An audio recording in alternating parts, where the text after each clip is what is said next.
Slot booking registration విధానం రద్దు చేయాలి. భూ భారతిలో మార్పులు తేవాలి. ఎల్ఆర్ఎస్ గడువు పెంచాలి.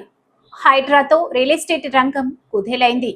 సూర్యాపేట జిల్లా రియల్ ఎస్టేట్ వ్యాపార అసోసియేషన్ అధ్యక్షులు, తెలంగాణ జయగౌడ సంక్షేమ సంఘం రాష్ట్ర వర్కింగ్ ప్రెసిడెంట్, తెలంగాణ సామాజిక ఉద్యమకారుడు పంతంగి వీరస్వామి గౌడ్ భూముల రిజిస్ట్రేషన్ ప్రక్రియ కోసం ప్రభుత్వం తెచ్చిన స్లాట్ బుకింగ్ రిజిస్ట్రేషన్ విధానంను రద్దు చేసి పాత పద్ధతిని కొనసాగించాలని సూర్యాపేట జిల్లా రియల్ ఎస్టేట్ వ్యాపార అసోసియేషన్ అధ్యక్షుడు, తెలంగాణ జయగౌడ సంక్షేమ సంఘం రాష్ట్ర వర్కింగ్ ప్రెసిడెంట్, తెలంగాణ సామాజిక ఉద్యమకారుడు, సావిత్రిబాయి పూలే జాతీయ విశిష్ట సేవా అవార్డు గ్రహీత పంతంగి వీరస్వామి గౌడ్ ప్రభుత్వాన్ని డిమాండ్ చేశారు. మంగళవారం జిల్లా కేంద్రంలోని రిజిస్ట్రేషన్ కార్యాలయం ఎదుట సూర్యాపేట దస్తావేజు విలేకరుల నిరసన ధర్నా కార్యక్రమానికి సంఘీభావం ప్రకటించి ఆయన మాట్లాడారు. ప్రభుత్వం స్లాట్ బుకింగ్ రిజిస్ట్రేషన్ విధానం తేవడం వల్ల రాష్ట్ర వ్యాప్తంగా వేలాది మంది డాక్యుమెంట్ రైటర్లకు పని లేకుండా పోవడం వల్ల వారి కుటుంబాలు రోడ్డున పడే పరిస్థితి ఉందని అన్నారు. ప్రభుత్వం వెంటనే పునరాలోచించి పాత పద్ధతులే కొనసాగించి డాక్యుమెంట్ రీలకు ఉపాధి కల్పించేలా చర్యలు తీసుకోవాలని విజ్ఞప్తి చేశారు. గతంలో కూడా స్లాట్ బుకింగ్ విధానం ఆన్లైన్లో చేయడం వల్ల సర్వర్ డౌన్ సమస్యలు ఎదురై ప్రజలు ఎన్నో ఇబ్బందులు పడ్డారని గుర్తు చేశారు. ప్రభుత్వం రాష్ట్ర వ్యాప్తంగా మీ మాసం నుండి నూతన స్లాట్ బుకింగ్ రిజిస్ట్రేషన్ విధానం కొనసాగిస్తున్నామని చేసిన ప్రకటనను వెనక్కి తీసుకోవాలని కోరారు. ప్రభుత్వం తీసుకొచ్చిన భూభారతిలో కూడా స్వల్ప మార్పులు చేయాలని విజ్ఞప్తి చేశారు. కోర్టు కేసులో ఉన్న భూముల విషయంలో అధికారులు ఏకపక్ష నిర్ణయాలు తీసుకుని కోర్టు పరిధిలో ఉన్న వివాదాల భూములకు పాస్ పుస్తకాలు జారీ చేసేలా అధికారులు చర్యలు తీసుకుంటే కోర్టు ధిక్కరణ కింద అధికారులకు ఇబ్బందులు తప్పవని తెలిపారు. ప్రభుత్వం ఎల్ఆర్ఎస్ గడువు పెంచి నాలా కన్వర్షన్ మీద ఎకరంలోపు భూములకు రిజిస్ట్రేషన్ చేసేలా మార్గదర్శకాలు విడుదల చేయాలని కోరారు. ప్రభుత్వం తీసుకున్న హైడ్రా నిర్ణయంతో రియల్ ఎస్టేట్ రంగం కుదేలైందని, రియల్ ఎస్టేట్ వ్యాపారంపై ఆధారపడ్డ ఎంతో మంది జీవితాలు అంధకారంలోకి నెట్టవేయబడ్డాయని వాపోయారు. FTL పరిధిని 200 మీటర్లు కాకుండా కేవలం 30 మీటర్ల వరకే తగ్గించి అమలు చేయాలని డిమాండ్ చేశారు. రాష్ట్ర వ్యాప్తంగా ఉన్న 142 రిజిస్ట్రేషన్ కార్యాలయాల్లో కొన్ని మాత్రమే పక్క భవనాలు ఉన్నాయని, లేని చోట ప్రభుత్వం నూతన భవనాలు నిర్మించి రిజిస్ట్రేషన్ కార్యాలయం పనుల నిమిత్తం వచ్చే ప్రజలకు మౌలిక సదుపాయాలు కల్పించాలని అన్నారు. కార్యాలయంలో కంప్యూటర్ ఆపరేటర్లతో పాటు సిబ్బందిని పెంచాలని కోరారు.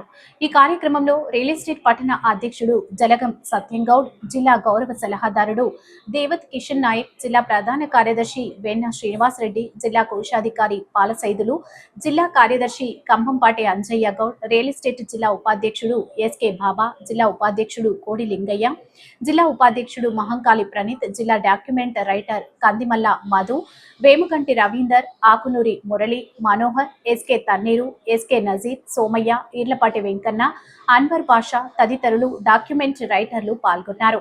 అయితే గాని మల్లయ్య గౌడ్, ఆకుల మారయ్య గౌడ్, శ్రీనివాస్, తంగెళ్ల వెంకరెడ్డి, డాక్యుమెంట్ రైటర్ వినయ్ తదితరులు పాల్గొన్నారు.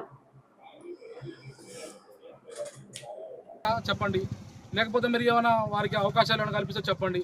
అంతేగాని ఏకపక్షంగా నిర్ణయం తీసుకొని వారి జీవితాలు రోడ్డున పడే పరిస్థితి తీసుకొస్తుంది రాష్ట్ర ప్రభుత్వం. మరి వారికి అలా చేయడం వల్ల చాలా కుటుంబాలు రోడ్డున పడతాయి. కాబట్టి ప్రభుత్వం మరి తీసుకుని ఏమైనా గవర్నమెంట్లోకి తీసుకుని ఏమైనా చేస్తే చేయండి. అదేవిధంగా సిబ్బందిని కూడా కంప్యూటర్లు, ఆపరేటర్లు, సర్వర్ డౌన్లు కూడా పనిచేయట్లేవు. మరి ఇన్ని కష్టాలు అవుతున్నట్టు సబ్ రిజిస్టర్ కార్యాలయంలో ఒక పక్క పట్టాదారు పాస్బుక్ నుంచి కూడా ఎంతోమంది రిజిస్ట్రేషన్లు అయ్యి LRS అని ఇదనే స్లాట్ బుక్ చాలామంది ఇబ్బంది పడుతుంటే మరి ములిగేనకపై తాటిపండు పడ్డట్టు ఈ డాక్యుమెంట్ రైటర్ల మీద ఈ రాష్ట్ర ప్రభుత్వం ఇలా చేయడం అనేది కరెక్ట్ కాదు. మరి ప్రభుత్వం వెంటనే వారికి అవకాశం కల్పించి వారి జీవితాలకు వాళ్ళకు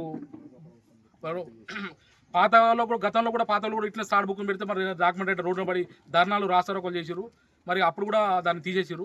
మరి మళ్ళీ ఇక్కడ కొత్తగా తీసుకురావడం వల్ల చాలా ఇబ్బంది పడుతున్నారు. అదే మాదిరిగా ఇప్పుడు మళ్ళీ భూభారతి అని కూడా చట్టం తీసుకొస్తున్నారు. అది కూడా మరి అక్కడ ఏకపక్షంగా నిర్ణయం, కొంతమంది అధికారులు ప్రలోభాలకు లోనై మరి ఏకపక్షంగా నిర్ణయాలు తీసుకోవడం కూడా కరెక్ట్ కాదు. కొన్ని అన్నదమ్ముల పంచాలు ఉంటాయి, తండ్రుల పంచాలు ఉంటాయి, బిడ్డల పంచాలు ఉంటాయి, కొన్ని కోర్టు స్టే ఆర్డర్లు ఉంటాయి. ఏకపక్షంగా ప్రలోభాలకు అధికారులు లోనై వాళ్ళు భూభారతుల చట్టంలో కూడా ఏదో రాసుకొని వాళ్ళు ప్రభుత్వం ఏకపక్షంగా చేస్తూ ఉంటున్నది. అది కూడా కరెక్ట్ కాదు. కోర్టు ధిక్కరణ కింద కూడా చర్యలు వాళ్ళ MRO కానీ RDO కానీ ఎవరైనా కలెక్టర్ అయినా కానీ అధికారి అయినా కూడా ఎవరైనా కోర్టు కేసులు ఉన్నాయి, స్టే ఆర్డర్లు ఉన్నాయి కూడా మీరు ఏకపక్షంగా నిర్ణయం తీసుకుంటే అది కోర్టు దిక్కన కూడా కేసులు నమోదవుతాయని కూడా ఈ సందర్భంగా నేను తెలుసుకుంటున్నా. రాష్ట్ర ప్రభుత్వానికి నేను ఒకటే చెప్తున్నా, డాక్యుమెంట్ రైటర్లు నిత్యం వాళ్ళు చాలా చూస్తున్నాం, ప్రజలందరూ చూస్తున్నాం. 142 సబ్ రిజిస్టర్ కార్యాలయాల్లో కొత్త భవనాలు కూడా లేక శిథిలావస్థలో చేరుకున్నటువంటి కార్యాలయాలు అవి ముందు కొత్త భవనాలు ఏర్పాటు చేయలేదు. అలా ప్రజలకు అలా సిబ్బంది కూడా కొరత చాలా తక్కువగా ఉన్నది. మరి అట్లాంటి పరిస్థితులు చూసుకొని మరి అవన్నీ పరిశీలన చేయకుండా ఏకపక్షంగా స్లాట్ బుకింగ్ చేయడం అది కరెక్ట్ పద్ధతి కాదు. డాక్యుమెంట్ రైటర్లను రోడ్డులో పడకుండా ఆదుకోవాలి. అదే మాదిరిగా ఈ ఎల్ఆర్ఎస్ అనేది కూడా ఈ చెరువు సైడు పెద్ద పెద్ద నదులు సముద్రాలు ఉన్న కాడనే 200 మీటర్లు తీసుకోవాలి. మీరు అక్కడ మామూలు మళ్ళీ జిల్లాలో ఉన్నటువంటి చెరువులకు మీరు 200 మీటర్లు అంటే సుమారు 1/2 కిలోమీటర్ తీసుకుంటే ఒక సూర్యాపేట మన హైటెక్ బస్ స్టాండ్ మొదలు పెడితే ఒక 1/2 కిలోమీటర్ మొత్తం ఇళ్ళే పోతాయి. మరి ఇది ఎక్కడ నిర్ణయం అని అడుగుతున్నారు. ఈ ఒక పక్క ఈ గతంలో హైడ్రా తీసుకొచ్చి రియల్ ఎస్టేట్ నాశనం అయిపోయింది. ఆ రియల్ ఎస్టేట్ మరి నాశనం అయిపోతుంది. రియల్ ఎస్టేట్ భవిష్యత్తును మరి పెంచే ఉపాయం చేయాలి, కొత్త మార్గదర్శనం విడుదల చేయాలి. కానీ ఈ రియల్ ఎస్టేట్ మీద ములిగేనక్క తాడిపడబట్టు ఈ అనవసరంగా ఈ ప్రభుత్వం 200 మీటర్లు తీసుకొచ్చి ఎల్ఆర్ఎస్ అనేది మంచి పద్ధతి కాదు. ఇవన్నీ రియల్ ఎస్టేట్ సమస్యలు చాలా ఉన్నాయి. కొంతమంది మరి పట్టాదారు పాస్బుక్ 1 ఎకరము 1/2 ఎకరం ఉన్నటువంటి వెంచర్లో ఉన్నటువంటి డాక్యుమెంట్లకు మరి వీళ్ళు 4 కన్వర్షన్ మీద రిజిస్ట్రేషన్ చేయాలి. మరి అలా రిజిస్ట్రేషన్ చేయట్లేదు. ఒక 5 ఎకరాలు ఉన్నటువంటి ఆసామి DTP లెవెల్ తీసుకొని చేస్తాడు. మరి 1/2 ఎకరము వాళ్ళ బిడ్డల పిల్లల కోసం భవిష్యత్తు కోసం ఒక 1/2 ఎకరం చిన్న చిన్న ప్లాట్లు ముక్కలు చేస్తూ అమ్ముకోకుండా ఈ ప్రభుత్వం జీవో తీసుకురావడం ఇది రాక్షస ఆనందం ఉంటుంది. రియల్ ఎస్టేట్ కనుక ఇట్లనే ప్రభుత్వాలు మరి మొండి వైఖరి వహిస్తూ ప్రజలను ఇబ్బంది పెడుతూ మరి ఇలా చేస్తే మరి ఇక 33 జిల్లాల్లో కూడా ఈ తెలంగాణ రియల్ ఎస్టేట్ అసోసియేషన్ కానివ్వండి, డాక్యుమెంట్ అసోసియేషన్ కానివ్వండి, ఈ సామాన్య ప్రజలు కూడా రోడ్డున పడి ధర్నాలు నిరసన కార్యక్రమాలు కూడా ఈ ప్రభుత్వానికి చేస్తామని ఈ ప్రభుత్వాన్ని మేము డిమాండ్ చేస్తున్నాం. తక్షణమే ఇది ప్రజల జీవితాలతో ఆట